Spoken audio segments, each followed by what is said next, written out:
Hi all, ആർ.എൻ.ജി വേൾഡിൻ്റെ പുതിയൊരു വീഡിയോയിലേക്ക് എല്ലാവർക്കും സ്വാഗതം. ഇന്നത്തെ റെസിപ്പി നല്ല സോഫ്റ്റായ ഇഡ്ഡലിയും കൂടെ നല്ല ടേസ്റ്റിയായ ചട്നിയുമാണ്.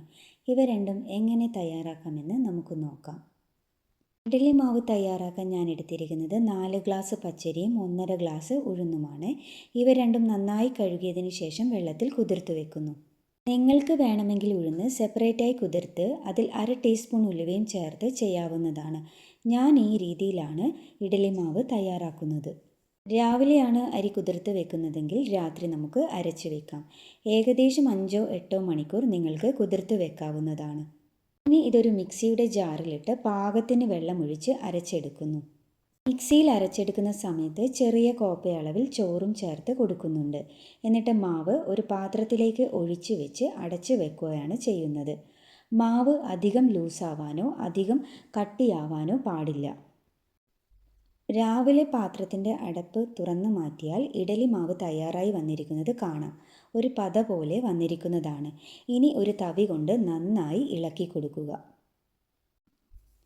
ഇഡ്ഡലി പാത്രത്തിൽ കുറച്ച് വെള്ളം ഒഴിച്ച് ചൂടായതിനു ശേഷം ഇഡ്ഡലി തട്ടിൽ വെളിച്ചെണ്ണ തടവി കൊടുത്തത് ഹോൾ കവർ ചെയ്യുന്നത് വരെ മാവ് ഒഴിച്ചു കൊടുക്കുക.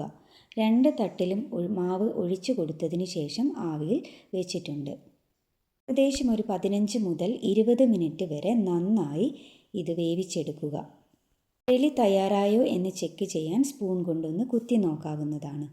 ഇഡ്ഡലിത്തട്ട് പുറത്തെടുത്ത് വെച്ച് കുറച്ച് തണുത്തതിന് ശേഷം മാത്രം മറ്റൊരു പാത്രത്തിലേക്ക് മാറ്റാവുന്നതാണ്. ഇങ്ങനെ ചെയ്താൽ ഇഡ്ഡലി ഉടയാതെ എടുക്കാൻ പറ്റും. സോഫ്റ്റായി ഇഡ്ഡലി തയ്യാറായിട്ടുണ്ട്. ഇനി നിങ്ങളിത് ട്രൈ ചെയ്ത് നോക്കുമല്ലോ. അടുത്തതായി ടേസ്റ്റിയായ നമുക്ക് ചട്നി കൂടി തയ്യാറാക്കാം.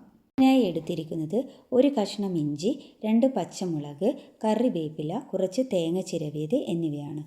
ഇതിൻ്റെ കൂടെ വേണമെങ്കിൽ വാളംപുളി ഒരു ചെറിയ കഷ്ണം എടുക്കാവുന്നതാണ്.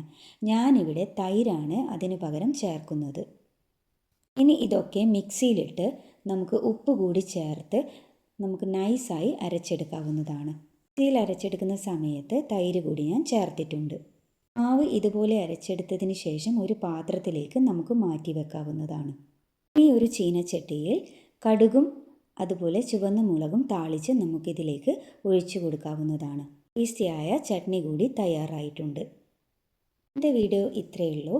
എല്ലാവരും സ്കിപ്പ് ചെയ്യാതെ എൻ്റെ ചാനൽ കാണണേ. ഈ വീഡിയോ നിങ്ങൾക്ക് ഇഷ്ടമാണെങ്കിൽ ഒന്ന് സപ്പോർട്ടും കൂടി ചെയ്യണേ. ആദ്യമായിട്ടാണ് ഈ വീഡിയോ കാണുന്നതെങ്കിൽ ഒന്ന് സബ്സ്ക്രൈബും ചെയ്തേക്കണേ.